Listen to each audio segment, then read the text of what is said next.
My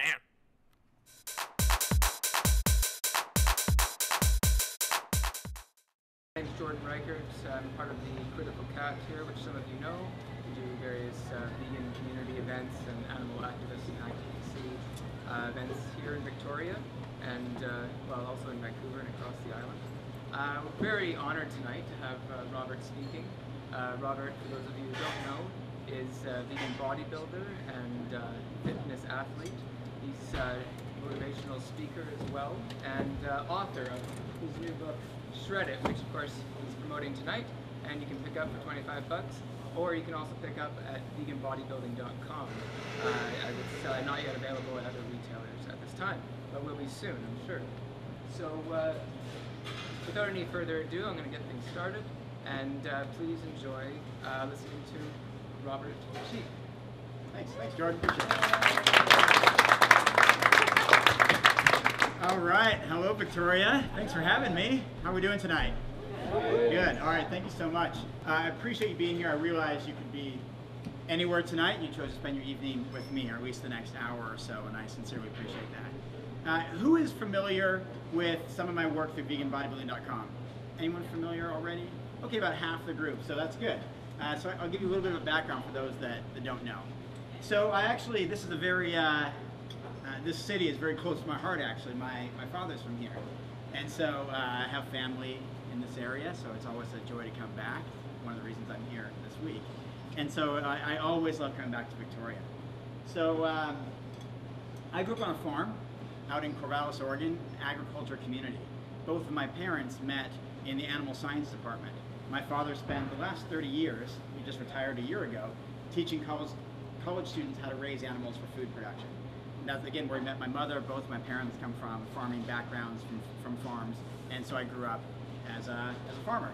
And I raised animals in the 4-H program. You might be familiar with it. The program a little bit out here. I went to the Cobble Hill Fall Festival, saw some 4-H out there. That's similar to what I was part of growing up. And you know, I had various farm animals as very close pets, first name basis, just like you might with a dog or a cat. And I started looking at animals differently when I was a teenager, and it took something fairly significant for me to finally really come to that realization that you know, really all beings have the same basic desires of avoiding fear, pain, suffering, and have their own interests. We all have our own interests to do whatever we wish with our lives, and we're not exclusive in the whole animal kingdom. And it took my older sister Tanya being a great role model for me to really open my eyes to that.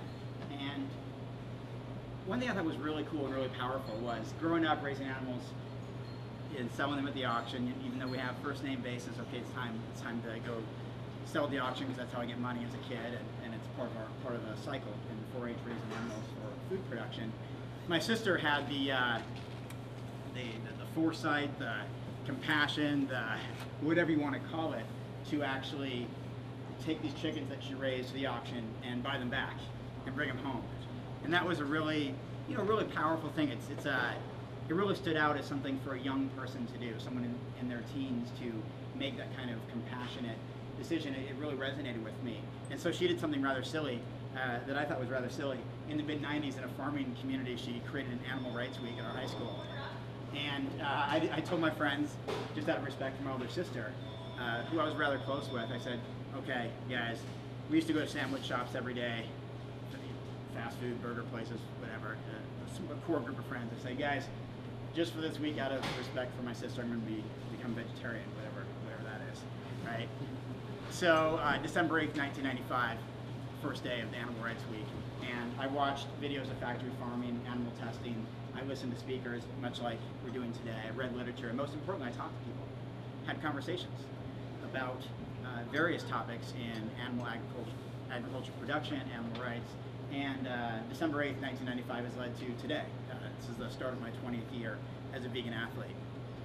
But what I really want to talk about today, you're here about probably the health and fitness aspect in vegan fitness, vegan health and fitness. There's a lot of strange ideas around that. Where do you get your protein? Where do you get energy? How do you build muscle? All that kind of stuff. So that's what I really want to talk about today. Because you know what? I became vegan for compassionate, ethical, more animal rights reasons, whatever you want to describe it. It was driven from that channel. And you know what? In the early stages of being vegan, it didn't really work for me very well. And that's one of the things I want to talk about today. Have any of you ever met anyone who said, you know what, I tried being vegetarian, or I tried being vegan, didn't work for me? Most? Okay, and the rest of you are liars. That's all right. It's cool. That's how we roll here. No, just kidding. But most of us, well, not kidding, but no, I am. Most of us have come across that, and I want to talk about that today because I was 15 years old when I became vegan. Didn't have a lot of my own money. Didn't have my own transportation. My idea of a athletic lifestyle and vegan diet to support that was to eat cereal with some soy milk in the morning, go to school, have white refined French bread rolls, as a snack. For lunch, have chips and salsa and some candy and natural soda. Go home, have some pasta, maybe put some peanut butter on it or something like that. It's my pad thai. Have some soy ice cream and call it good. I didn't mention a single food. And there are a lot of people pursuing vegan diet, for vegan lifestyle, for compassionate reasons, ethical reasons, animal rights reasons, whatever the case is, or even for health and nutrition. Whatever brings us, whatever draws us in to decide, you know what, I'm going to be vegetarian today. Many times we stumble because we don't actually eat real food. So I stuck with it because I really cared. I had connected so strongly with animals on the farm I grew up on that I stuck with it even though I didn't feel very well a lot of times. And I later started to piece some things together because I was a 5-sport athlete in high school. I was mostly a skinny, scrawny kid. I was 120 pounds when I became vegan, and I was a pretty fast runner. And so I played soccer and ran cross country and track and field and basketball, and I wrestled a little bit. I was very active. But it wasn't until 5 years later I checked in right here and really pursued something that I was really passionate about, which was getting bigger and stronger. I wanted to be a pro wrestler like Hulk Hogan. Or actually, maybe I'm in Canada, I should say Bret Hart. I want to be like Bret Hart, famous Canadian wrestler. That's what I wanted to be when I was little. And so I thought, if I'm going to do that, I'm going to have to lift weights and get bigger and stronger. So I did. With all the enthusiasm I could muster, I started lifting weights. I even started taking some natural supplements and stuff that I found at the store. I was pumped. And after a year of lifting weights and saying, you know what? Even though I ran at the collegiate level, distance running, I said, you know what? I'm gonna build some muscle. After a full year, I gained 1 pound. Thank you. Appreciate it. Yeah. Not awesome. Not awesome. Same with, it just parallel my early days of being vegan. It just didn't work very well. So I thought, what's going on here? Are you kidding me? I'm a pretty enthusiastic guy, if you can't tell. I'm trying to do this. I want this thing to work. Why isn't it? So I had to reflect back and realize, you know what? I'm 19 years old. I'm hanging out with friends till 3 in the morning. I'm chasing after girls. I'm remembering the times that I went to the gym. Maybe once or twice a week. Those memorable experiences. And I conveniently forgot about the times I didn't go. Because I didn't want to remember those things. That was setting me back. I never gave myself a fighting chance. The metrics didn't add up. There was no way I was going to be successful at building muscle. I gained 1 pound 1 year. The very next year, I took a different approach. I lifted weights 6 days a week. I ate 6 times a day, and I recorded everything. Just documented everything. Every workout, every meal, everything that I ate, everything that I drank. I gained 19 pounds in 12 weeks. 30 pounds over a 10-month period. And another 10 pounds after that, another 10 pounds after that. Before you know it, I was almost 200 pounds in a relatively short period. From 150 pounds by the time I started this at age 19. And then I started to connect the dots and realize the absolute power of consistency, accountability, transparency, what we're doing versus what we're not doing, and whether or not we will achieve, or whether we're going to stumble and spin our wheels. And I looked at this and reflected on this and how this relates to almost anything.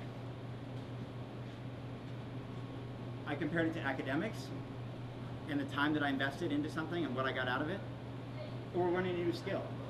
Imagine you want to learn, speak Japanese. You have to go to Japan, give a presentation to a local audience, speak fluently.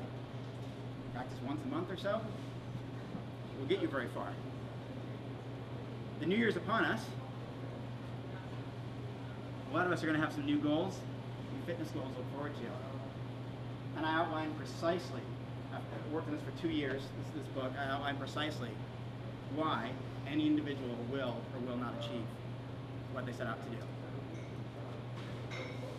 And this is precisely why and how I came to that conclusion. Every single one of us has our own important metrics based on our gender, our age, height, weight, and activity level. Every single one of us has a different basal metabolic rate, a different caloric expenditure, a different rate of metabolism. We all function a bit differently. And there are plenty of people who are well-meaning, and let's say one of the popular goals around the new year is to burn fat or lose weight, or maybe for some people, bulking up. But unless with our own specific metrics, in a way that supports our specific goal, we likely won't achieve it unless we're just lucky.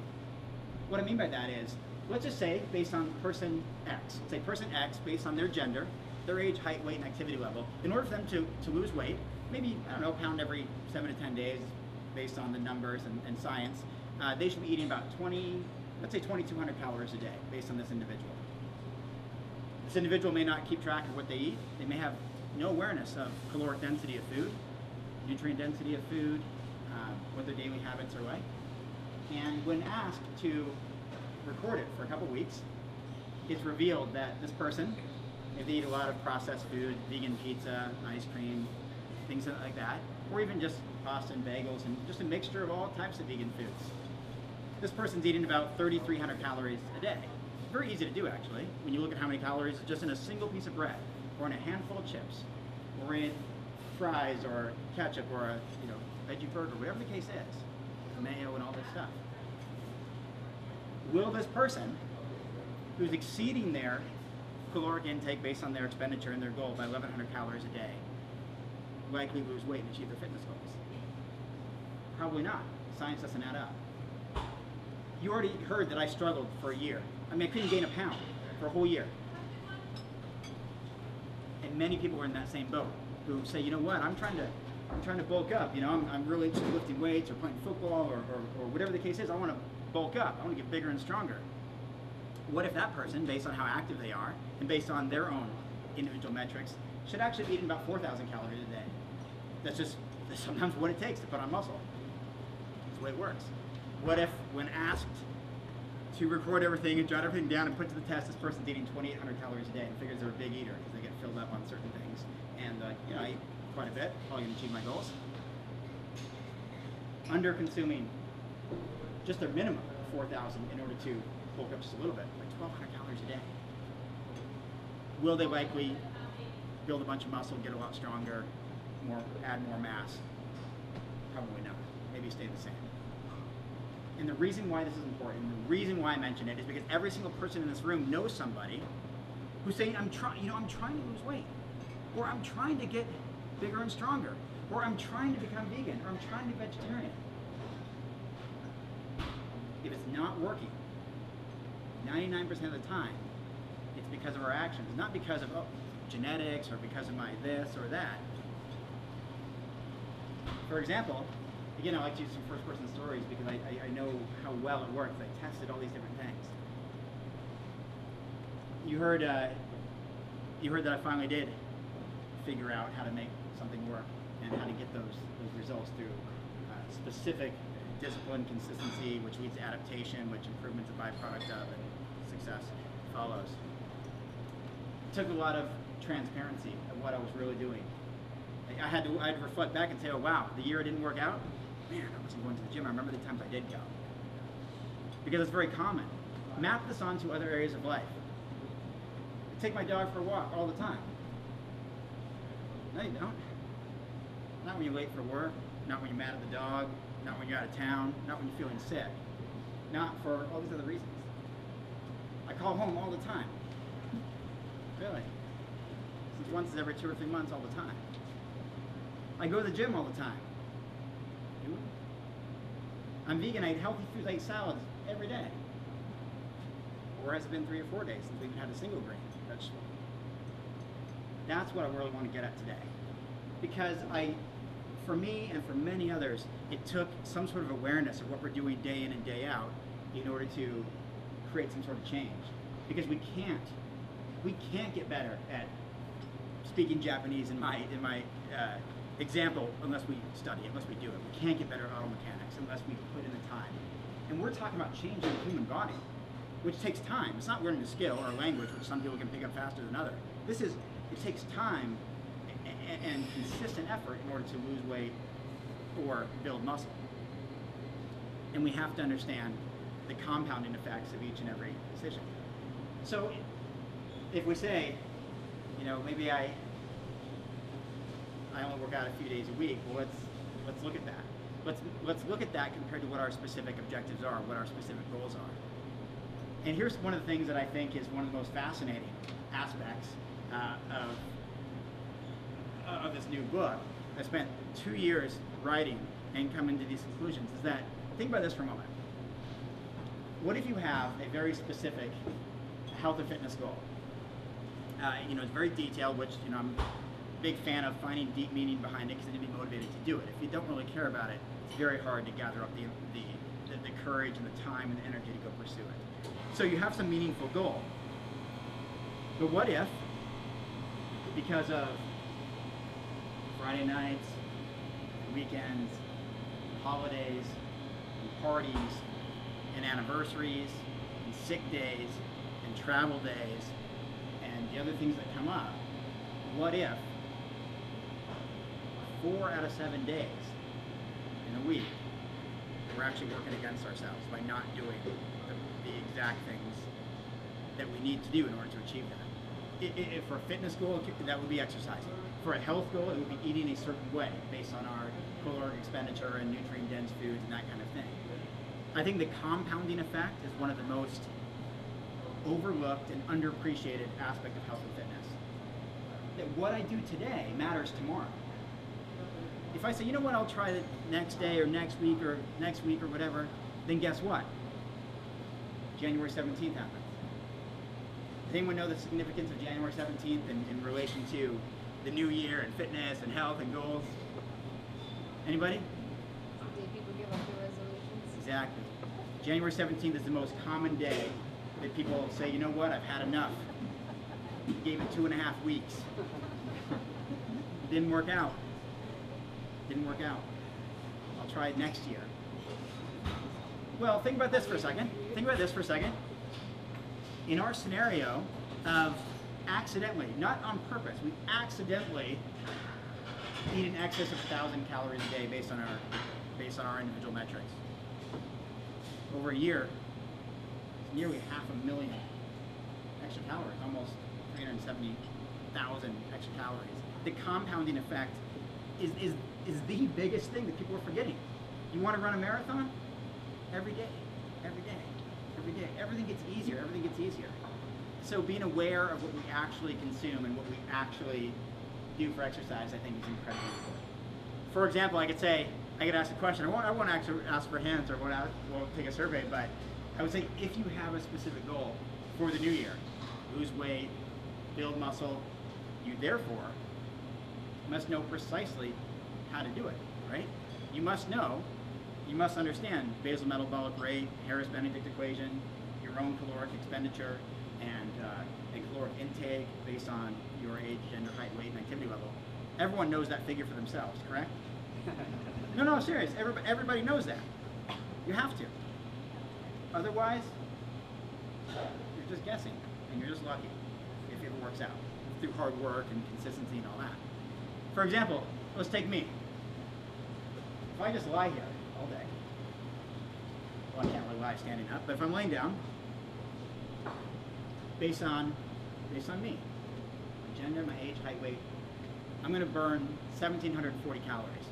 Just hanging out, watching reruns, lying there, entertaining myself, not laughing too hard or anything that burns more calories. Lying there, burn 1,740 calories. Turns out I don't just lie there. I do a lot of stuff. I climb a lot of stairs, I carry things. I go to the gym 3 to 6 days a week, depending on where I am, what the travel schedule is like. I'm active to some degree. So, based on all those figures, on my true activity level, not how active I think I am, but how truly active I am, I actually burn 3,223 calories a day. What does that mean?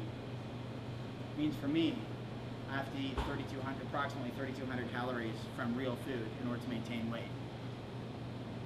When I was at my biggest, heaviest, strongest, a lot bigger than I am now, when I was in my competitive bodybuilding days, that was closer to 5,000 calories every single day. So I knew what it took in order to build muscle over time, and I did. Won bodybuilding competitions, competed at the Natural Bodybuilding World Championships, had a great career in bodybuilding. Wrote a book, Vegan Bodybuilding, eventually became a bestseller, because I figured those things out. Right now, it's not my interest anymore. My interest is having fun, traveling 200 plus days a year, and being healthy, happy, and fit. And so for me, that means I eat roughly 3,000 calories or so. I stay about the same weight every day. I do push-ups and crunches every day. But it's important to understand that. It's important to understand our own individual metrics of what it takes, what it truly takes to build some serious muscle and do just real food, or to burn fat really efficiently. So if we didn't know that for ourselves, I would look it up. Just type in basal metabolic rate calculator, Harris-Benedict calculator. The reason I say Harris-Benedict equation is because of this. Basal metabolic rate is only going to give you the figure for just a line there. It's going to say, okay, based on your very basic stats, age and gender and height and weight. It's going to say, okay, you're burning 1,500 calories a day, burning 1,700 calories a day, 1,400, 1,800. And many of us forget the activity level part.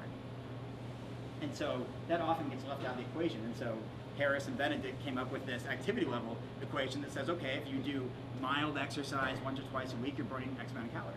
If you do heavier exercise 3 or 4 days a week, you're burning this amount of calories based on your gender and weight and height and all that stuff. And if you're very active 6 or 7 days a week, it's this. And so you actually have to figure that number in, because that number is very meaningful.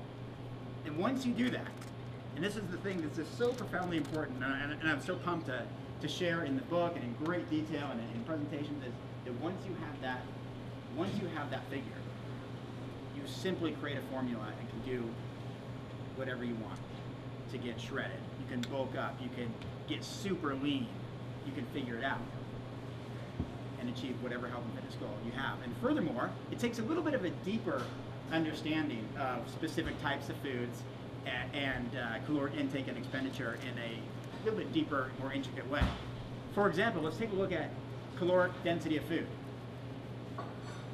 Now, I want you to pause for a minute and just, seriously, think about these statistics fairly seriously. It can be completely eye-opening and maybe even life-changing for me and for many other people.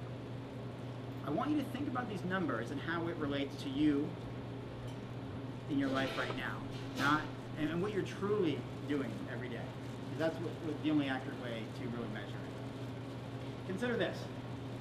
Leafy green vegetables have about 100 calories per pound. Not very much, is it? Not a whole lot. Meat, on the other hand, has about 2,000 calories per pound. Vegetables have about 200 calories per pound, just regular vegetables, except for root vegetables, which I'll get to in a minute, like potatoes and yams and stuff. But most vegetables, about 200 calories per pound. The things like cheese have 1,700 calories per pound. Fruit has 300 calories per pound. Pretty good, plus all kinds of vitamins, minerals, antioxidants, fiber, water, all that stuff. 300 calories per pound. Ice cream has 3,000 calories per pound. Rice, beans, lentils, potatoes, yams, 500 calories per pound. 5 times more energy than leafy greens. 5 times. 500 calories per pound. Oil, 4,000 calories per highest you can get, pure fat. So what happens? Pause for a minute.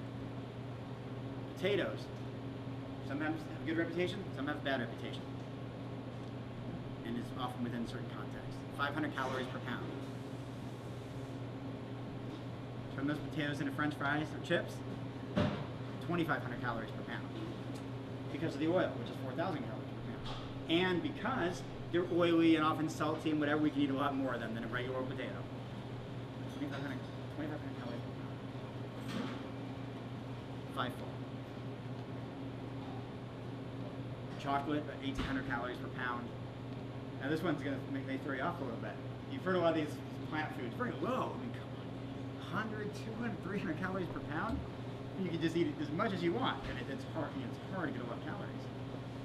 Nuts and seeds, 2,500 calories per pound. 25 times the caloric density of leafy green vegetables. It's important to look at these numbers. It really is. It's important to look at these because here's a perfect scenario.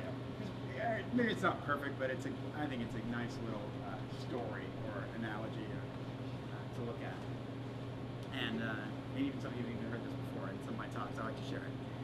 So, considering these calories per pound and whole foods versus processed foods and nutrient-dense foods and all that, I could be sitting there watching a sporting event. What's a good sporting event to watch? Hockey's a big thing out here, right? Yeah? Yeah, okay. I figured that was a good local one to throw in there. I was actually at Rogers Arena in Vancouver a few days ago, front row at the Canucks little skills thing. It was kind of pretty fun. Right with the glass. Slamming the puck in. Startles you a little bit. Anyway, so I could be watching a hockey game. And 3 periods in hockey, right? Yeah, 3 periods. Usually I give a football analogy. I gotta wrap my head around this hockey stuff. So I could be sitting there watching a hockey game. Pretty exciting for the most part. You know, it's not like soccer, which I played, so I can connect with it that way. And I could be enjoying the game with a nice loaf of white refined French bread. I love it. You love it. It's warm. It's fluffy. It's comforting. Listens to my stories. Makes me feel good. And after the first period, which is 20 minutes, I think, I could eat the entire loaf. Loaf's gone. And how do you think I feel? Like eating another one. So I didn't get a lot of nutrition from it. So, period 2, bam, another one, gone. But now I need something a little bit heavier, you know. So go on to some chips and salsa, guacamole, soda, whatever I'm feeling. But let's go back and look for a second. Hold on. Loaf of white refined French bread. Turn it over. Label says 110 calories per serving. Servings per loaf, 10. Oops. 2,200 calories. 2 loaves. I had my daily caloric intake before the 3rd period. And then I washed it down with sorrow as my team lost. And alcohol, 7 calories per gram.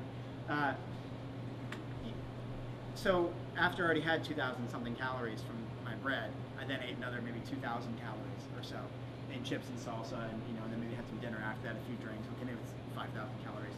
And this actually matters. It actually matters. Because what if our goal was 2,400 calories for the whole day? Which is a lot of food if it's from real food. 2,400 calories is nothing if it's in loaves of bread. It's a whole lot if it's leafy green vegetables, other vegetables, fruits, rice, beans, lentils, stuff like that. It can be a lot of food.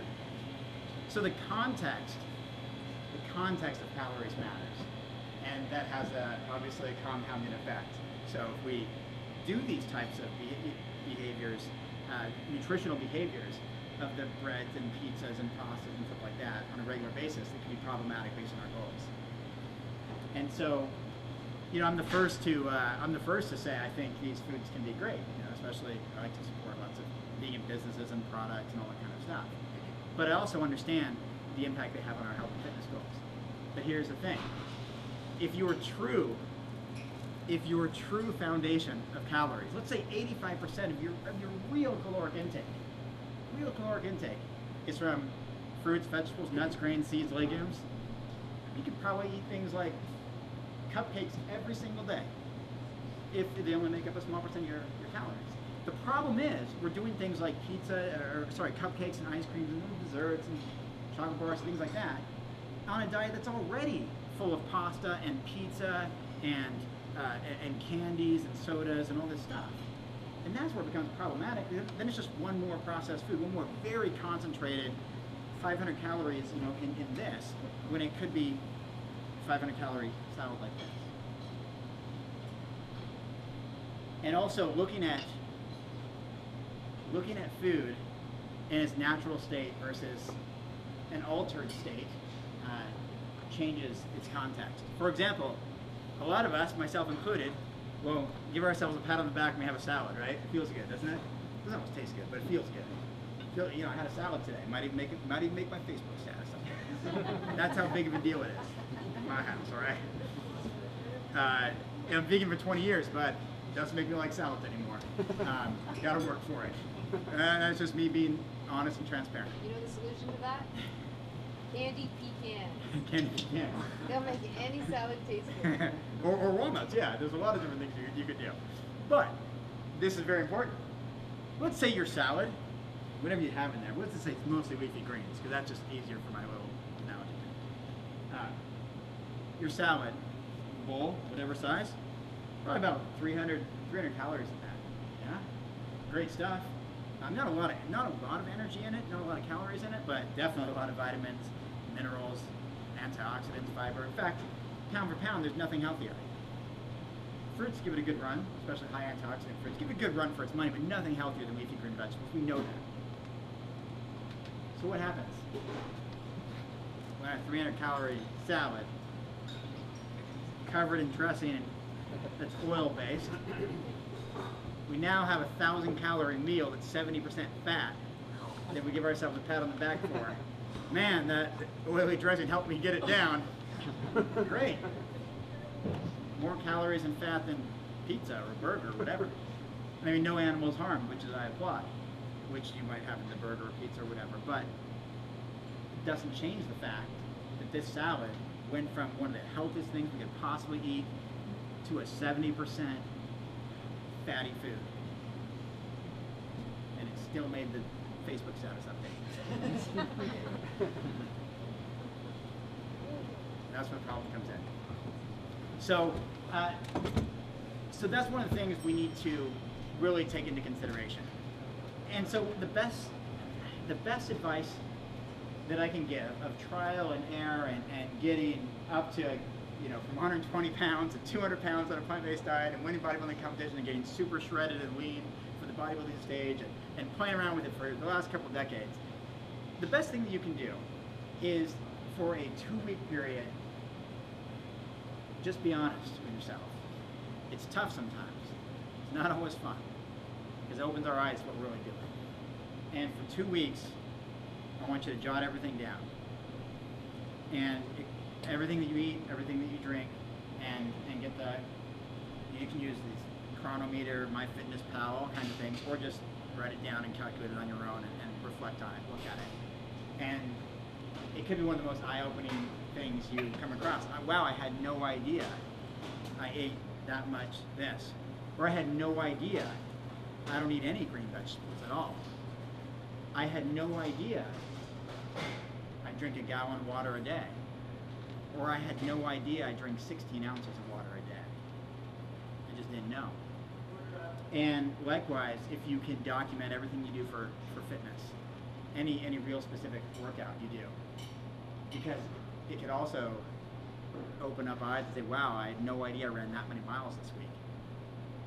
Or that I did this many workouts, or that I only worked out once a week when I thought it was more like 3 or 4 times a week. Because it was so memorable, it stayed in my mind for days and days and days. So when you do that, you have context in order to change specific actions in order to attain goals. You have some sort of foundation, some sort of baseline from which to work, and that's how any kind of change happens. You have to know where you're starting from in order to know where you're going, or where you've been since then, and where you want to go. So So do that. And after 2 weeks is a great sample period, because if it's just like a week or 5 days, we'll kind of skew our behavior to do that, to make it align with what we want. But after 2 weeks, it's pretty good, accurate assessment of what we're really doing day in and day out. And after that, it's a tremendous learning opportunity. Then we actually learn, because we're documenting it for a couple weeks, we learn how many calories are in certain foods. We learn more about ourselves and our habits. We have so much data to work with. And now I want to transition to a few really specifics. So we talked about we have to know basal metabolic rate and Harris-Benedict equation, our own caloric expenditure, in order to have any kind of awareness to attain specific goals. Now it goes much deeper than that, though. We want to, if burning fat or losing weight is one of our goals, then we want to put ourselves in a position to be successful. So we want to get to an effective fat burning zone. As it turns out, sometimes some opportunities, some workouts are much more effective at that than others. For example, you may see people, or you may know people, or you may have come across this yourself. And say, you know what, man, I work out, every day, maybe 7 days a week, run on the treadmill or run outside. Nice mild weather out here, it's good for outdoor stuff. Every single day, I'm not seeing results in this area of, let's say, fat burning. What if that person, every day they go for it, every day they go for their workout, is drinking some sort of sugary drink, just infusing hundreds of calories, which is fine if endurance is our goal, because we have lots of energy. Right? If our goal is endurance, hey, take those hundreds of calories, fuel yourself up, get a great long workout out of it. But if we're continuing to shove carbohydrates into our system, then we're continuing just to burn that carbohydrate fuel rather than allowing our body to use fat as fuel. So you and I can work out at 2 different times and do 2 different approaches and have completely different outcomes. So what I always suggest is that if you want to get into an effective fat burning zone, one of the best things you can do is work out on empty stomach first thing in the morning. And the reason why that is because if we're lucky enough, we've had 6, 7, 8 hours of sleep or more, and we haven't consumed a lot of carbohydrates. We don't have as many stored carbohydrates, stored glycogen to pull from to use as fuel. We have a little bit, of course, we have to. We have some. But what will naturally happen is that our body will call upon fat stores to use as fuel, as its primary fuel source. We haven't consumed carbohydrates, which is our #1 fuel source, in 8 hours. And this is what we do in bodybuilding. When I was getting ready for competitions, or when I'm trying to get ready for photo shoots, get really lean, full of veins and definition and all this kind of stuff, it's shredded. That's the best way that I know, is to get myself into a fat burning zone, get myself out of bed and go. Now it's important to understand you're not going to be lifting your heaviest squats or your heaviest bench press. There's no fuel. There's no recently consumed fuel for that. It's not the point. The point is to be moving. I go sit on a stationary bike with a hoodie on and just burn fat away, and I'm totally fine just checking email and all that kind of stuff. I used to a little bit judgmental, look down at people who are like, man, people on a phone when they're in the gym and they're doing all this stuff. Work harder. Work harder was my mindset. But if their goal is just to burn fat, they can just go at a nice, easy pace, or they can do a high intensity thing for a shorter duration. But the idea is to get into an effective fat burning zone. And one of the best ways to do it is to not be consuming a bunch of calories while you're doing it. So, and if you're not a morning person, and I'm not, a lot of late nights, staying up, emailing and working, all that kind of stuff, I'm not really a morning person. So another way to do it is to go through your regular workout, weight training or boxing, whatever you do, and after about an hour of continuous exercise, you burn through those stored carbohydrates, your glycogen is used up, and that's why you start feeling a little tired. After about an hour in the gym, you start feeling a little tired, feel a little hungry. When you burn through these, your stored fuel, and now you can get into a fat burning zone. So another really effective way that millions of us in bodybuilding do is go lift weights for about an hour. You have potatoes, rice, fruit, whatever you have ahead of time, all fueled up and ready to go. And go through that workout for an hour or so, burn through all those glycogen stores, and then get into a fat burning zone, and then go on that stair stepper, go on a bike, go on the rowing machine, go for a hike, go for a run outside, all in one workout. right? Work on building muscle and immediately burning fat right after that because you burn through that. So don't eat during the workout. So there's these very specific things that can allow us to get into a position to be successful or not. Now, I don't want to take away from the person who's drinking the sugary drinks and running every day. They're still training their glutes and hamstrings and calves and their aerobic conditioning, training their heart and lungs. But if the reason they're doing it in the first place is not to train their lungs to run a marathon and really build up endurance, they're just trying to burn fat. Well, then they're really shooting themselves in the foot, and they'd be much better off if they just allowed themselves to get the fat brains out. But there will still be some aerobic benefit and maybe muscle definition benefit for the calves and stuff like that. Likewise, if bulking up is the goal, then again we want to get to the best return on investment. If we want to use compound free weight exercises, barbells, dumbbells, and use heavy pressing movements, we want to be properly fueled ahead of time.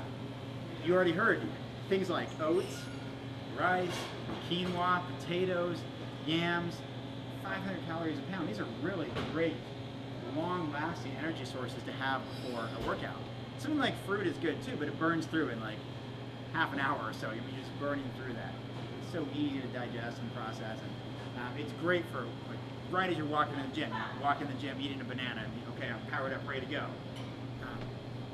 But eat something really substantial too. Have long-lasting complex carbohydrate energy, and power through workouts with barbells and dumbbells. And if you only do just a few of the core movements, squat, deadlift, bench press, pull-ups, dips, just the heaviest, bent over rows, the biggest, heaviest exercises, and do that consistently, that alone will allow so much muscle stimulation and adaptation to kick in, and you get stronger, you get bigger, you bulk out.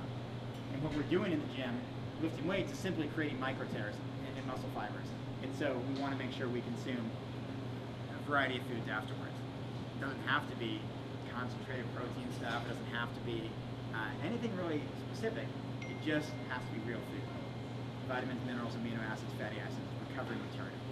So, and if we can do that in relation to our own metrics and what our goals are, then we are in a very good position to be successful.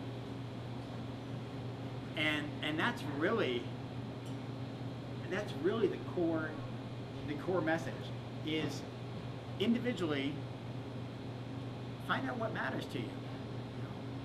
I mean, who cares about fitness anyway? Who cares about health? Who cares about animals? Who cares about veganism? None of this matters unless we find meaning right here, and then we'll actually do something.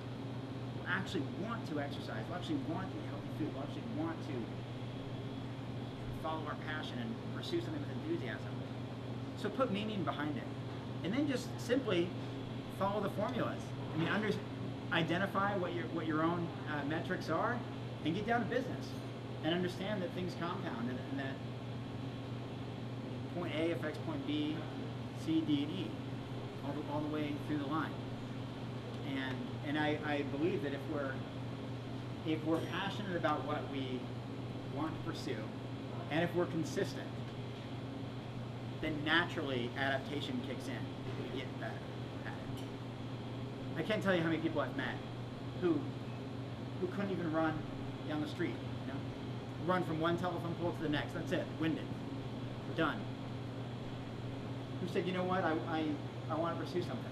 I want to pursue. I want to try to run a 5K, or a 10K, or a half marathon. I can only run across the street. But the next day they ran across the street and back, and the next day across the street and down the street, and the next day down the street and down to the next telephone pole, the next telephone pole, and the next day they went for maybe a full kilometer. They struggled through it, but they got there. These things compound, and then later on down the road, weeks later, months later, ran a half marathon. Happens all the time. I mean, you can imagine, some of you saw my vegan bodybuilding book, you saw my photos when I was just starting out. Skinny, scrawny teenager. It was tough. to lift weights and stick with it. But if you can visualize a few steps ahead, I always look a few steps ahead. What will this do for me tomorrow, or next week, or a year from now? It's very easy to just give up and say, you know what, it's not in the cards for me. Not my genetics. Never going to be fit, never going to be strong, I'm never going to be good at something. Or we could say, you know what, I understand.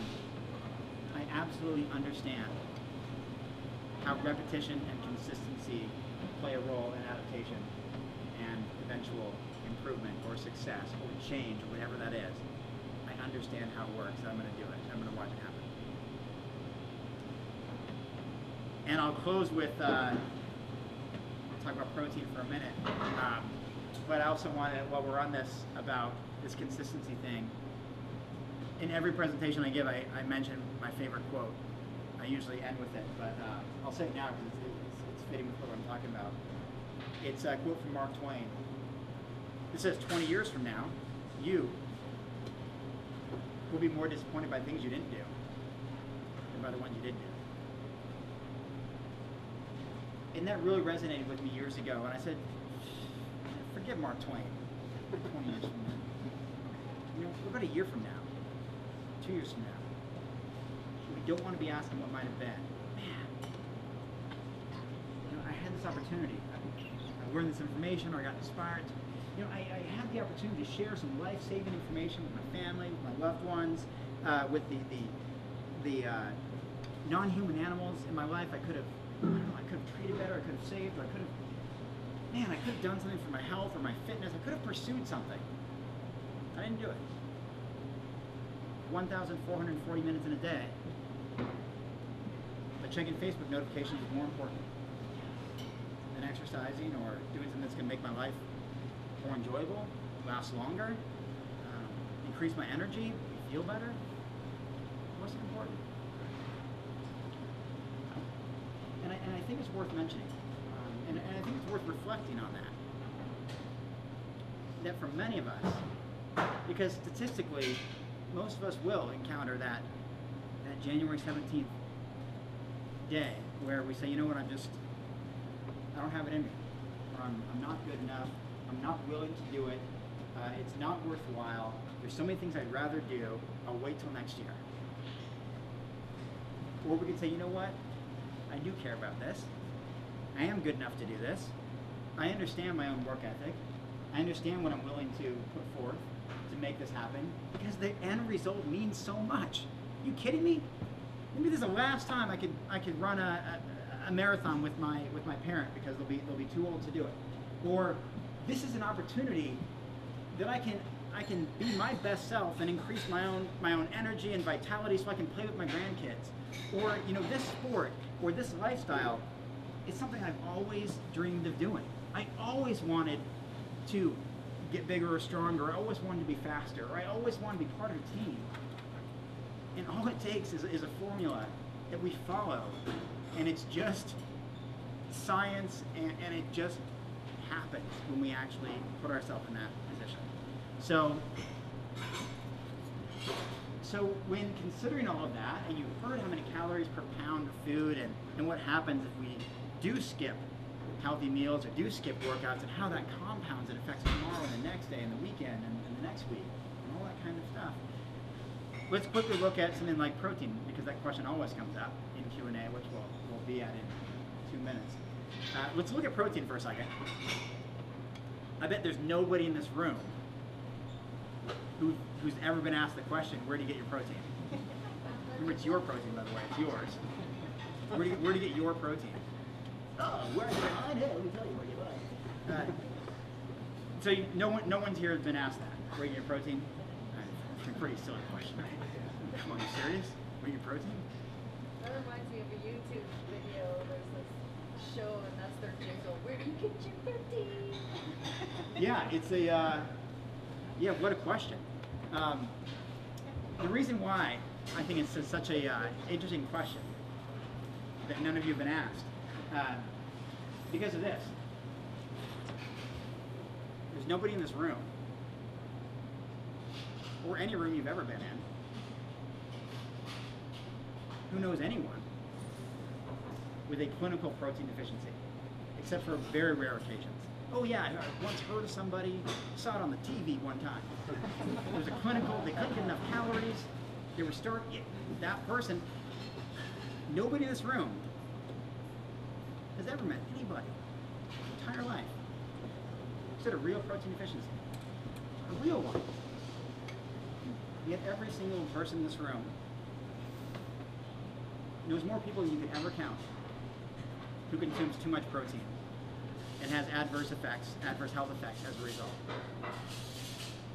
And these adverse effects are kidney problems, kidney stones, excess weight gain, excess caloric consumption, diminishing bone density, damage to liver, many serious health-related issues and diseases, lethargy, digestive issues. I mean, the list goes on and on and on and on and on. Yeah, we're asked, where do you get protein? Tell me. Oh, why is one asking me this? How much do I need? Where does it come from? What does it do? I have no idea. I have no idea. But it's this question we're asked often. So let's look at it. Science says we need 5 to 10% of our calories coming from protein. Is that a lot? 5 to 10% of our total caloric intake from protein. And even athletes do fantastic with 10, 12% of calories, 15%, maybe on the high end, coming from protein. Because so much nutrition is in whole food carbohydrates. And of course we want to keep fat pretty low. So if we naturally have a high carbohydrate, a whole food high carbohydrate intake, carbohydrate is energy, carbohydrate is fiber, carbohydrate is antioxidants, vitamins, minerals, water. Those are the foods that we want to eat the most of. It just so happens that there's protein in every food. You know, small amounts in things like fruits, but a whole lot more in leafy green vegetables and nuts, seeds, other vegetables, legumes, grains. I mean, plenty of protein. You have to actually go out of your way to not eat too much. Most of us, even sometimes vegan or not, will eat too much protein, and some that can have adverse effects on our health later on down the line. So, next time you get asked from an expert about your protein intake, or your next family gathering, I guess, as it were. No, I mean, really, seriously. I mean, this question is quite absurd. It doesn't make any sense nutritionally or scientifically. Where do you get the easiest thing to get? Really, is what they're saying. Where do you get the thing that you can't avoid? And if you get adequate calories, you get plenty, in fact, maybe too much of it. Where do you get that? Just curious. Yeah, you can play around with it, have some fun with it. But know that protein is important for muscle tissue repair and for various functions in the body, and you know, it is necessary. But as long as you get adequate calories, which is based on your own individual needs, you'll get plenty of it. You'll get plenty, even as a very active person or as an athlete. And then I'll just want to list one final thing before we open it up to some Q&A, and we'll try to answer some questions. We'll have some fun. I do have books. I've got 21 copies left with me before I head back to America. I want to think about my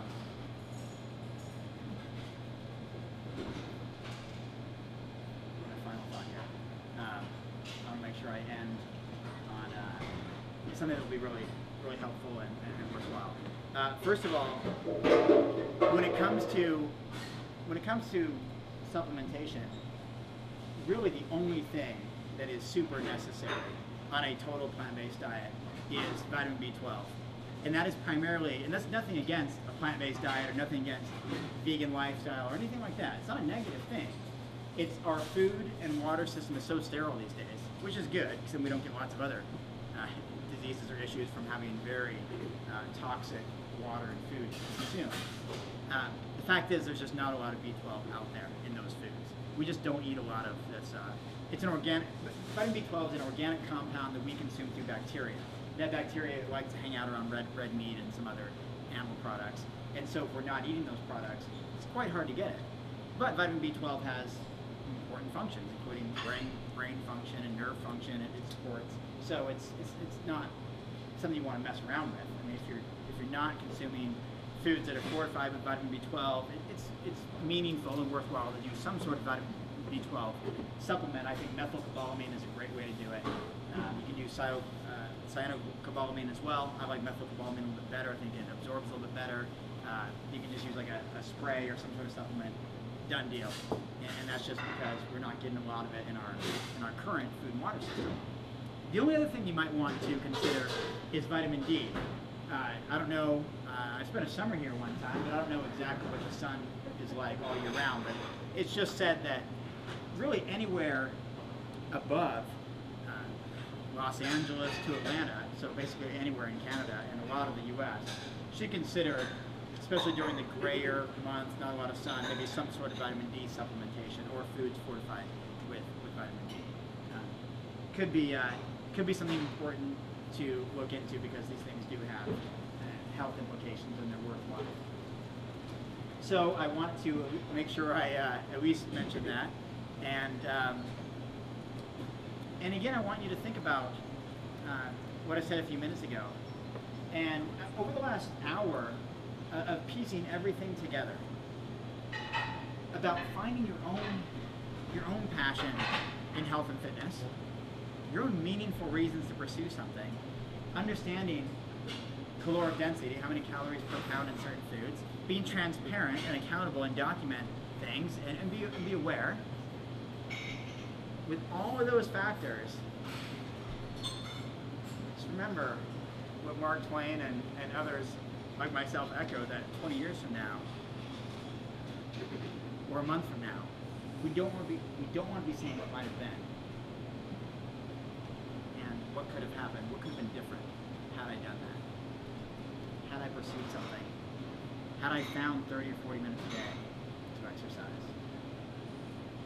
Did you know, this is the last point I want to make, this is it's kind of interesting. Did you know that you could work out for an hour, 7 days a week, hardcore, whatever it is for you, hardcore workout for an hour, 7 days a week, and still be considered an inactive person if you're at a computer for 12 or 14 hours.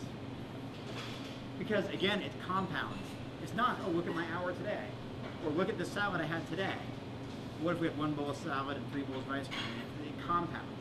So, even if we work out for an hour every day, if we sit for the next 12 or 14 hours, that still means we're an inactive person. But if we were to get up and move around and do stuff, or maybe it's our job or our lifestyle to not be at a computer for so long, or to be moving around and doing stuff, or even getting up, taking a break to squat or do some push-ups or crunches, that's when we can continue to burn throughout the day and keep our metabolism happy and healthy and keep ourselves really active and good blood flow and high energy and all that kind of stuff. So think about that it doesn't just take, you know, a little bit of dedicated exercise. It takes the whole package for the whole day to consider, and knowing that it will impact tomorrow. So I'd like to first of all thank you guys and gals, men and women, for spending your evening with me, and I want to respect everyone's time as well. So I'll open it up to Q&A, answer questions the best of my ability. And maybe we'll take a handful of questions to the group. And if they're, once we exhaust those questions or get to a point where we'll take the final question, then I'll be up here. You can thumb through books. You can get a copy. I'd love to sign it for you, but a smiley face in it. I do. That's how I roll. And I hope you've enjoyed your evening tonight and learned some things, or got excited and motivated to start the new year and pursue meaningful goals. So thank you. I appreciate it.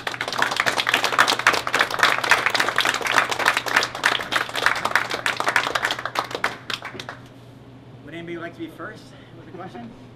Have you ever heard of when people want to stop eating animals, they try to become vegetarian and they feel all crappy, so they go back to eating animals? The reason being, one doctor's humble thoughts on this is that perhaps because they're consuming creatine and carnitine, that their bodies stopped making creatine. It's a withdrawal that they're going through, which sends them back to eating animals again. And then after a certain period of time, would our bodies continue, would it start making creatine and carnitine again after a certain period of time of being vegetarian or vegan? Interesting question. So the question is, people try to go from a regular meat eating diet, go to a vegan or vegetarian diet, and this maybe specific doctor is saying, well, their body stopped producing creatine or carnitine, and they're struggling with it, not feeling very well, and they have to go back to it, back to an animal-based diet. I really haven't heard much about that. I know in the bodybuilding world, one of the reasons not to supplement with creatine too much, because a lot of people do, just powders of creatine all the time, is that, well, if you just constantly feed your body all this creatine in supplement form, it could stop making it. I don't know that it really does fully stop making creatine, or that or at what level of intake of synthetic creatine or supplemental creatine that it stops. I do know the body is incredibly resilient, and we see that. I mean, we really see it. We see it through diet, we see it through drug use, we see it through all types of things that people go through, and the body is incredibly resilient. And I have a hard time believing that anyone who puts the best nutrient-dense foods in their body and is truly accountable and transparent about it. I mean, truly the best foods, fruits, vegetables, nuts, grains, seeds, legumes, they wouldn't have probably their best ever optimal health, and wouldn't need the various components that come in animal products. But for some of those certain things, creatine or other few specific things like B12 and such, those are things some people can supplement with if they choose to, and I don't even think that's super necessary except for B12. So I haven't really come across that yet. I think here's what I think. I think a lot of people will, who do struggle with it, oftentimes are in a way looking for a way to go back to their old ways of eating. Like, oh, 7 o'clock yesterday, I felt a little bit better than I do today. Like, that kind of thing. We're just looking for any excuse to go back to it. Just like we do in anything. If we're in a school program we don't want to be in, or if we're in some job we don't want to be in, or it's fitness, I hate doing CrossFit or whatever, it's exhausting. Well, we try to find ways to get out of it. And so I think that's it. And here's a real tangible, measurable thing that happens all the time. It's probably, I want to mention it on your question because I did not mention it in my talk, and it's, aside from the protein thing, which we covered, it's one of the most common questions I get, really, is this. Is that people, especially men and athletes and weightlifters, will come up to me and say, I tried being vegan, I lost all this energy, I was weaker, lost all this weight, I just, not cool, bro. Not cool. What's up? And here's what's up. Here's what's up. You already heard, I covered it. If we connect the dots, it's already covered. Yeah, they're eating foods 2,000 to 4,000 calories a pound. And say, oh, okay, girlfriend wants me to be vegan now, or whatever the case is, coach wants me to, or I want to because I saw Earthlings or whatever. Okay, I'm gonna stop eating animal products. So I'm gonna pull meat 2,000 calories, cheese 1,700 calories, ice cream, dairy products 2,000 to 3,000 calories out of my diet. Great, bunch of leaves. I went from eating 4,000 calories a day to 2,400. What's that gonna do to my energy? What's that gonna do to my weight? What's it going to do to how I feel?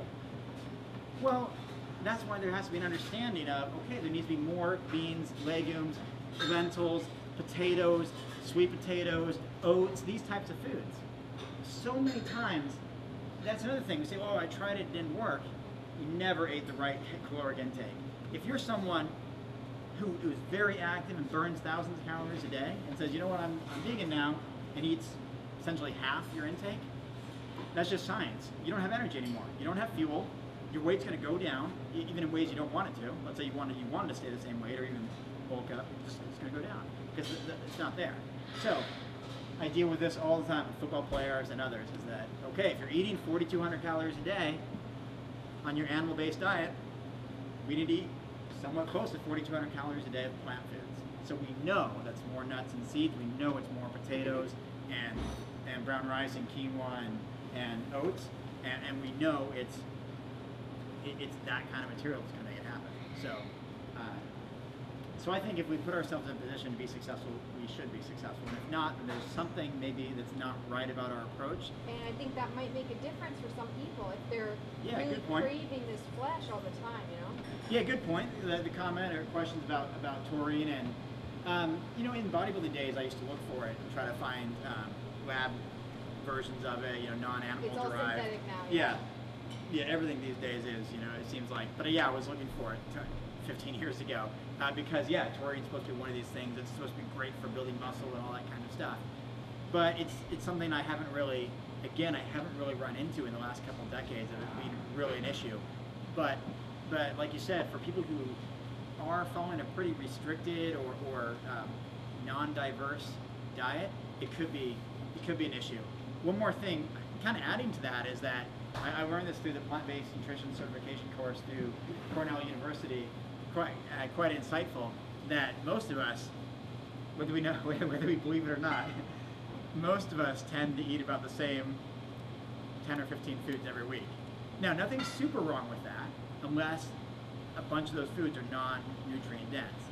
And all we have to do is look at our grocery bills to reflect our true habits and say, oh wow, I didn't realize I only ate apples and bananas. That's the extent of my fruit experience.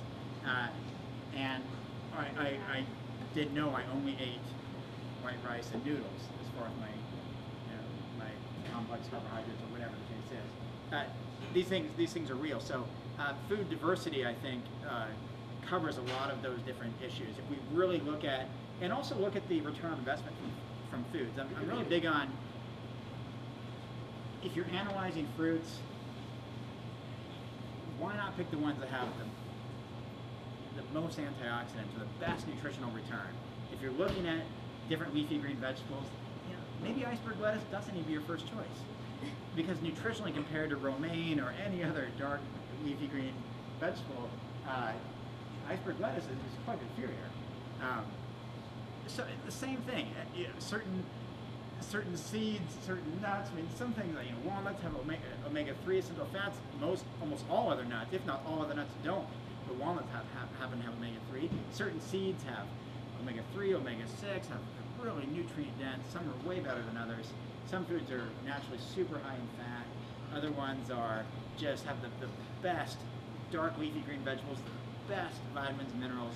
I say find every category of food, whether it's a grain or a vegetable or a legume, and find the ones that provide the best nutritional value. That's just a Google search away. What are the best top 5 nutrient-dense grains? Boom, there it is. And the reason I say that is because most of us do eat the same 10 or 12 foods every day, every week. And so maybe we can branch out a little bit, and then we'll have more diverse nutrition. We won't run into those issues with, oh, do I need to take creatine or taurine or whatever if the body works really, as Dr. Campbell says, like a nice symphony. It uses everything we give it in a nice way to put everything together. And the more variety we give it, the better. Yes? What are your thoughts on alcohol? What are my thoughts on alcohol? It's kind of a broad question. Well, personally, I've been alcohol-free my entire life. 34, I've never had alcohol before. That was just more of a personal thing for me. Connected with family and that kind of stuff, and just some commitment I made as a kid that I wasn't going to do. So, let's look at alcohol just nutritionally. And there's 4 calories per gram of protein, 4 calories per gram for carbohydrates, 7 calories per gram alcohol, and 9 calories per gram of fat. So alcohol is pretty fatty food, or beverage, I guess, as it were. And not a lot of nutritional value. I mean, a little bit of carbohydrate in there, maybe, probably even some protein. Right? Where do you get your protein? From Naps Blue Ribbon. I don't know. Where do you get it? I don't even know that's up here. It's a name of beer, I've been told. You know, for me, it's just not something that fits into a healthy diet. The other people will say about wine, well, it's got these antioxidants. Well, that comes from the fruit. I mean, you get it better in the original source of the fruit. So again, we're looking for reasons to like tell me something good about alcohol so I can use it in my post-workout drink. It's in my pre-workout energy drink before I go for a run. Anyway, for me, it's really like, it doesn't fit into a really healthy, active lifestyle. I guess in small amounts is probably okay, but it's just not something I have a lot of, any experience with. So I just avoid it and go for just real whole foods and those benefits. Was there a question over there? Yeah. Yeah. So what are your thoughts on soy?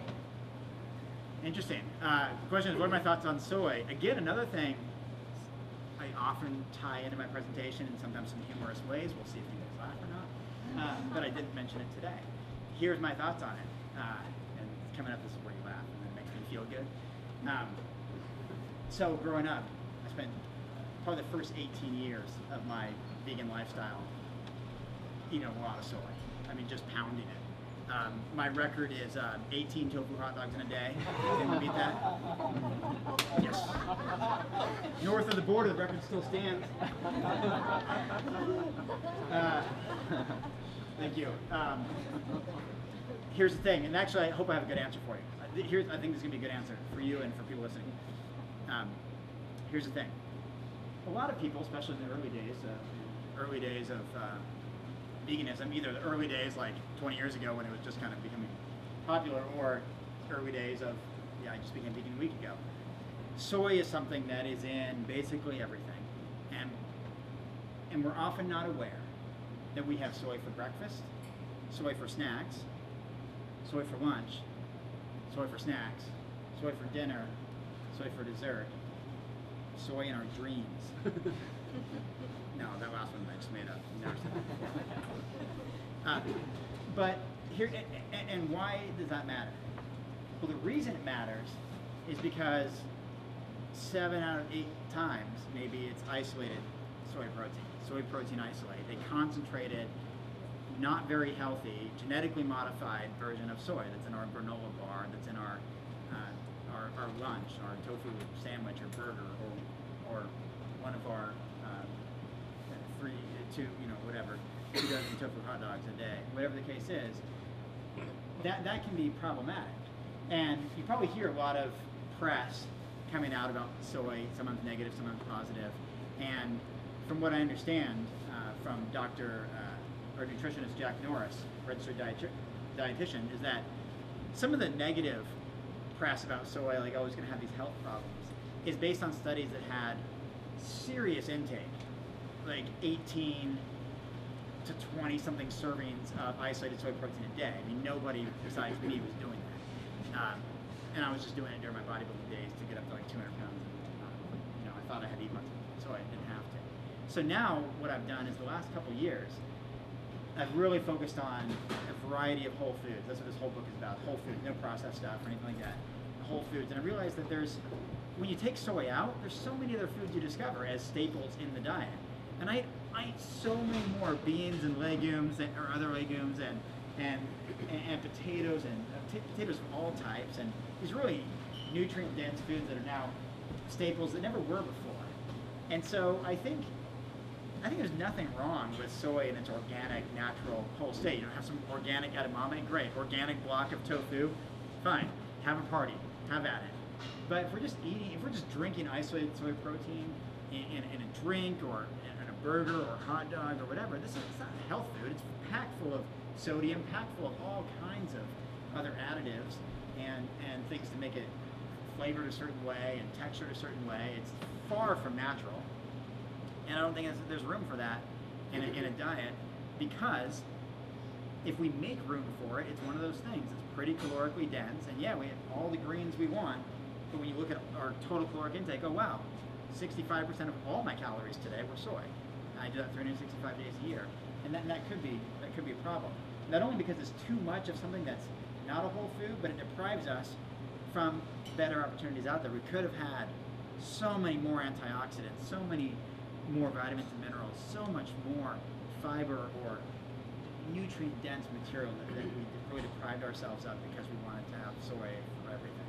So that's my answer on soy. You can still eat it, but in an organic state, and just don't go overboard with it. Right back there. Fermented soy is obviously more ideal than typical processed soy, right? Yeah. Ferment like tempeh and stuff. Yeah, fermented soy Is that frowned upon a little bit too? I don't or- think so. The question is about fermented soy, things like tempeh and such. Again, it depends on what state. If it's super concentrated and flavored and textured and has all these things added to it, again, it's not a great food. But if it's just fermented organic soybeans, I think it's fine. It's actually less processed than tofu and tempeh. Tempeh less processed than tofu. Yeah, there you have it. Yes, in the white. Can you talk a little bit how you manage health all the traveling that you do? Sure. I'll answer this question and maybe one more because I want to, again, respect time. We had a nice lengthy talk here. The question is, how do I manage healthy eating on the road?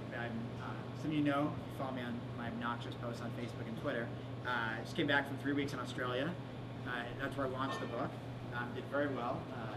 It was an awesome place to be. But I was on the road every day in Australia. Lots of different cities, lots of flights, lots of moving around. Came back to the U.S. And I was in Vancouver yesterday, here in Victoria, back to the U.S. in a few days, and then on the road again. So on the road a lot. How do I manage healthy eating? Preparation is the name of the game. If you're, again, I always think a few steps ahead. I'm the kind of person that has, look, behind door number 1, mega bag, with food. I keep fruit. Whenever I go somewhere, I'll first go to a grocery store. I don't have to go to fancy restaurants or find vegan, vegetarian restaurants in any given city. I just have to get produce. I just have to go get bananas and apples and oranges and grapes and whatever else I feel like. And preparation is really the name of the game for me. And if you have those things, you have food in your car, food on the plane, food with you when you're traveling, especially healthy whole foods, you get real nourishment from it. You're not going to overeat, undereat. You're not going to be tempted to go buy junk food because you're just really hungry, and you don't have to eat a lot of oily or salty stuff that you find in a lot of restaurants, even if it's vegan friendly. You just have a healthier option by getting stuff, and it doesn't have to be anything fancy. I mean, you can get avocados and use a plastic fork and be able to do some stuff with that. My girlfriend travels with me for a lot of the travels. She didn't make this trip. We have a little dog. We live out in Colorado, and she's home with the dog. But she has a rice cooker that she makes, not just rice, right? She makes oatmeal and fruit, steams vegetables, makes lentils, and curry dishes with a rice cooker. And she plugs it into the hotel or the pet-friendly motel, or wherever we're going. And so she makes little things like that. And you use little glass resealable containers, or if you don't mind plastic, plastic resealable container. And then you have some hearty stuff, good to go. So you can make really hearty stuff. And things like potatoes, beans, rice, some of these things last a long time. It's another thing, even at home. Forget on the road. I mean, on the road, go to supermarkets, get your stuff, and just eat whole fruit, chop it up if you want, get some vegetables and hummus, call it good. But even at home, if you can make a lot of bulk stuff, prepare a bunch of sweet potatoes, however you like them, a bunch of Yukon Gold potatoes, lentils, beans, brown rice, quinoa. If you have these, boy, you could save a tremendous amount of time, money, energy by making all this stuff ahead of time. And then you always have these staple foods are with you all the time. Then you just have a bunch of fruit on the counter and whatever else that you like. They could be little more convenience foods like little snack bars or energy bars or minimally processed stuff. Having preparation and variety is going to be key. So yeah, I was at a grocery store before I came here, and that's came into town last night. Went to dinner with my cousin last night. Rebar here in town, and then stayed and waited until they closed. But anyway, so I found a place in this city to get some stuff, and then I went and I traveled here from Vancouver with food too, right? So on the ferry and everything, I had meals, low cost, whole food already prepared. And then today, like I said, did a workout and then went to the grocery store and stocked up on mandarin oranges, bananas, apples, things like that. Maybe a final question before I arm wrestle Jordan. Yes. I'm really curious about the fat because I've been trying to lower my body fat for the past couple of years now. And when I really evaluated my diet, I found that, I was eating a ton of peanut butter on the nuts, and then, things like when my mom would cook potatoes, they thought she was the oil and stuff like that. Yeah. So I did an experiment where I completely cut oils and that for like a few weeks, and I felt so much better. And already started dropping weight without exercise. Yeah. So I'm just wondering, like, does your diet totally avoid oil and nuts, and like, how do you monitor that? Because nuts are in everything. Yeah. So I'm really glad you asked this question. The question is about fat content because now I get to say some stuff that will blow your mind. Seriously. You ready for this? Okay, sit down. Oh, never mind. I'll seat it. This is important actually.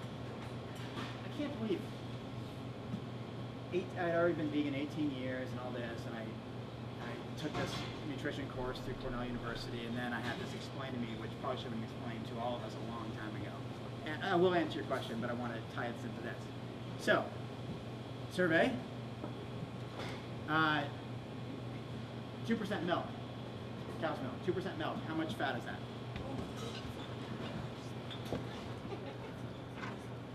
I've got it right here. I was just reading it today. I think he's gonna move Okay, fast. well she looks it up, just throw 2%, okay, 2% milk. What does that percent stand for? 2% milk is 35% fat. Bingo. What? How does that, 2% is supposed to be 2% fat, right? Wrong. 35% fat. Exactly. So 1% milk is 17.5% fat. How does that happen? How does that happen? Because the media owns the dairy companies. No, it's because of measuring. So what matters? What matters when you're measuring food? Calories matter, right? But with something like milk, they measure it based on weight or volume. Look at this. So look at this jar for a second. So, in this jar, you can see how much I drank, right? So there's 20% left. Okay? 0 calories in here currently, correct? Water, 0 calories. Anyone have a bottle of oil? Let's fill the rest of it with oil. 4,000 calories per pound. We'll just fill the rest of it with oil. 80% fat-free. Calories, maybe, I don't know, 6, 7, 800 calories of oil. 100% pure fat. 80% fat-free. There are foods that are 100% fat, labeled 99% fat-free, because of how they measure it. Milk is one of those tricky foods. Milk is a very fatty food. Just 2% milk is 35% fat because they're measuring it like this, by weight or volume. Imagine if I only had, let's say this was empty, I filled it up to here. Just up to here with oil and the rest water. I don't know, maybe a few teaspoons, I don't know, let's say 300 calories, 100% fat. But the rest of it is water, 99% fat-free. It's almost essentially all fat-free, no fat in here. The reality is there's 300 calories of pure fat. It's labeling. Listen, you've heard of cooking sprays, right? Cooking spray, you know, Pam or something? I don't know how to say brand names. Edit that out. No, I can't. Cooking spray, fat-free, right? You've seen it. Cooking spray, fat-free, or 99% fat-free. All it is fat. How can it be fat-free? Serving size. Ready for this? Time out. True story. True story. Serving size. 1/3 of a second. 1/3 of a second spray. Have you ever, hey, Passio, making pancakes. Who's ever just used that? Servings per container, 557. True story. Go look at the jar. It's labeling, and so I mean anything, even peanut butter foods we know are fat. They'll say, oh, 4% fat, 4% of an entire daily intake of fat. I just looked at the jar a couple days ago. I was actually going over some fitness goals with somebody, so I was showing them labels. So look, peanut butter, 120 calories per serving. It's only, I think it was 4 or 8% fat. I said, no, look, it says that, but look, 120 calories. And it said something like 80 or 90 calories from fat. Okay, so no, this is actually 80%. It's 80% fat. The food is an 80% fat food. But it's saying if you only have 1 teaspoon or whatever, that's 4% of your total daily intake of fat. So it is very tricky. Fat is incredibly tricky.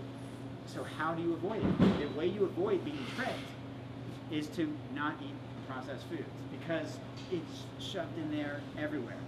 In fact, I don't want to go off on too many tangents or anything, but it's not just fats. There could be food colorings. There could be something like 150 different chemicals added to something all under one name, just under natural flavors. How food companies are allowed, and it's all just true stuff. I mean, I actually, work with a company that does food labeling. I know how this stuff works, and so do scientists or experts that talk about it. You can label non-organic food organic. You can label something as natural flavors. That natural flavors could be from bugs. It could be from anything, a number of things. It could be hundreds of different things, dyes and all this stuff. And so fat is one of those very tricky things. And so the best way to lower fat intake is just to not eat those processed foods, and just the fats you'll get are fats from foods like avocado and coconut and real foods have a little bit of fat in them. And my approach in general, which I talk about in this book, is a 70-15-15 approach. Very similar to 80-10-10. I just think if you actually eat more than just fruits and vegetables, you'll naturally get closer to 15% calories from protein, and naturally get closer to 15% calories from fat.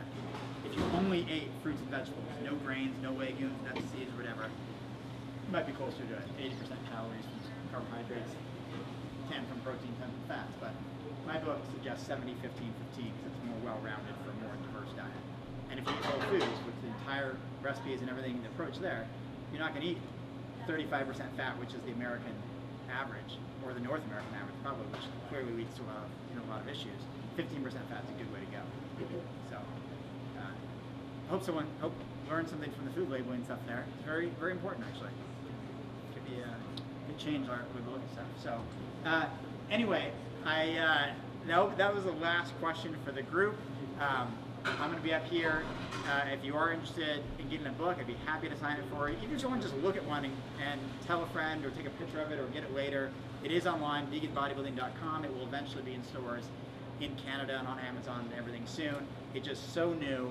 I actually produced it myself with the hopes that if it does really, really well from our website, it will attract the attention from a New York publisher, and I can get it actually mainstream in all bookstores across America and beyond, into Canada and Europe and all that. But it's taken a very concentrated effort to drive everything through my website and the tour that I just put on myself. And so I really want to thank Dave and Jordan and this place Ingredients for having us, and it really means a lot to be able to drop in and share some ideas with you guys. So again, thanks again.